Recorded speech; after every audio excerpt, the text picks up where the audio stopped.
एरवी शेतकऱ्यांना हवाहवासा असलेल्या पावसानं गेल्या काही दिवसांमध्ये मराठवाडा सोलापूरला अक्षरशः झोडपून काढलंय। लाखो हेक्टर शेती पाण्याखाली गेली आहे।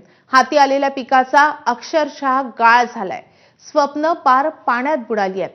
शेतकरी देशोधडीला लागलाय। शेत शिवार पाण्याखाली गेले, त्यामुळे घरांचंही मोठं नुकसान झालंय। काही जणांचे आप्त स्वकीयही या पुरामध्ये मृत्युमुखी पडले। धाराशिव, परभणी, वाशिम, जालना, संभाजीनगर प्रत्येक जिल्ह्यामध्ये अशीच वेदनादायी दृश्य जागोजागी दिसतील। एरवी जीवनदायिनी असलेली नदी अक्षरशः वैऱ्यासारखी आली आहे। शेतकऱ्याच्या डोळ्यातलं पाणी थांबत नाहीये। मंत्री, सत्ताधारी, विरोधक दौरे करतील, पण झालेल्या जखमा भरून कशा निघणार? फाटलेलं आभाळ शिवलं कसं जाणार? आधीच आर्थिक चणचणीत असलेल्या या संकटात आधार तरी कोण देणार, असा प्रश्न या शेतकरी राजासमोर उभा ठाकलाय।